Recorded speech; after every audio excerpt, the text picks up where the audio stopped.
man, if we can't like keep the fake intro and I have to do the professional intro. Well, you can. Thank you for joining us. We're in a nondescript coffee shop here in Santa Monica to discuss what is considered now a modern, timeless pop classic. Seleena Gomez, over the course of 10 years, has been through many challenges and also many triumphs. She finds herself today sitting here with a brand new album called Rare, and we're here to discuss it. Seleena, hello. Hello. That was really impressive. See, I can do it, I just don't want to.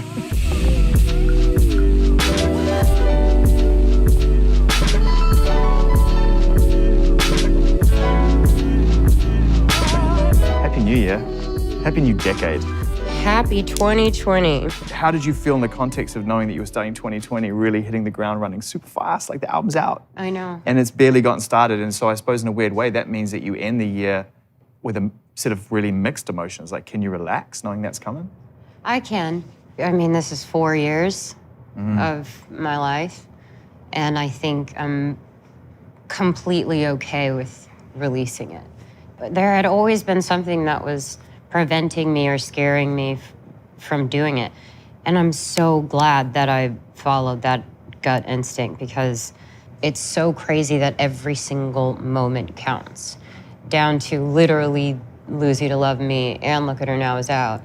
But we were still like the last day writing music that the song I personally think is gonna be one of our biggest as well. It's just that's the kind of magic that happens.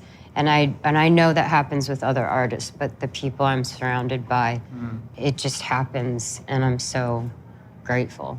Plus, the song's pretty awesome. Yeah, so. man. Do you sometimes go and read things and dial into the timeline when no one knows, just to kind of see No. what people, you don't do that? No, I didn't have social media for 2 years.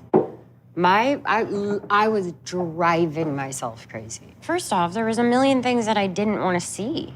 Yeah. And I would see them over and over and over again. Yeah. Then I'm comparing, then I'm looking at these people and I'm like, how do they, it's all the things that people say, right? It's nothing new. It's that you usually sometimes feel like shit. You have FOMO, everyone's life looks amazing. And that happens to me too. I'm like, well, what am I not, like, I'm missing the plot here, like, right? Some things, how come it's so fun for everyone else? Then it just started getting dark. Like, there were accounts that were dissecting me down to my body, to my face, to my features, choices I've made, telling stories. And it drove me crazy, because I honestly just wanted to be like, none of you are Qualified, like, or none of you even know what you're talking about. Yeah. And it just destroyed me. So I stopped, and I tell every single person, everything changed, you know? And I'm living in that time where there's a specific look that's going on within females. So that would get in my head as well. You know, yeah, I do look young, so there's nothing I can do about that. Of course, I am 27, but sometimes I'm like, oh, I look like a baby, which is stupid. And I don't fit into that look, which isn't a bad thing, and it's not bad that that's what people enjoy and like. It's whatever makes you feel comfortable, of course. But like, when I was out of social media, I was so much happier with just me, myself, how I looked, and that helped a lot. I mean, it's a complete human experience, this album, from start to finish. You know, it starts with a song called Rare, and which is just I mean, I've never heard that in a song. I loved like that.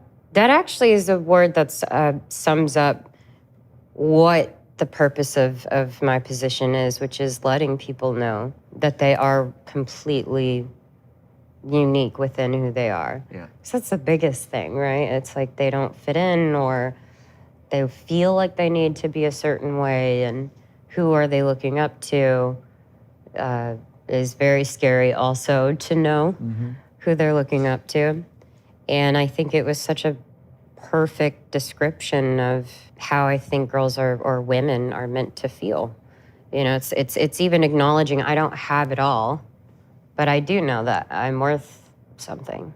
I'm not gonna settle, and I'm gonna wait, because there is something out there that is gonna give me that feeling that I deserve and that I want. I just needed to let my old self go. I was purging multiple different things, but it was specifically who I was then. I would like to say that this is a fresh start, and I started with this album, but I'm going to continue to just do better and do everything I can to make it great. Moving away from any particular individual and just talking about the concept of having a normal human relationship. As long as you've been interested in forming any kind of bond with anyone, it's been visible for the most part. And I figure that's got to distort at some point your concept of what a normal relationship is or what the possibilities are. Whether you acknowledge that at some point and decided, no, I need to get back to a place where recognize this is just an unusual and strange environment. Well, if I could be honest. Of course, always. It is so cliche. It's just everyone dates everyone. It always seems to be within a little bubble, and it's because it's safe, right? It's, you're wanting someone to understand what you're going through. You're almost wanting a counterpart of creativity as well, and it's, interesting and fun. But the problem with that is that you end up, whether you admit it or not, you're having a relationship for people and not even for yourself. There's almost this point where it's like, oh, we're making it known that we're together or whatever, whatever it is. It's like, you just need to decide within our world if it's for you or is it for show.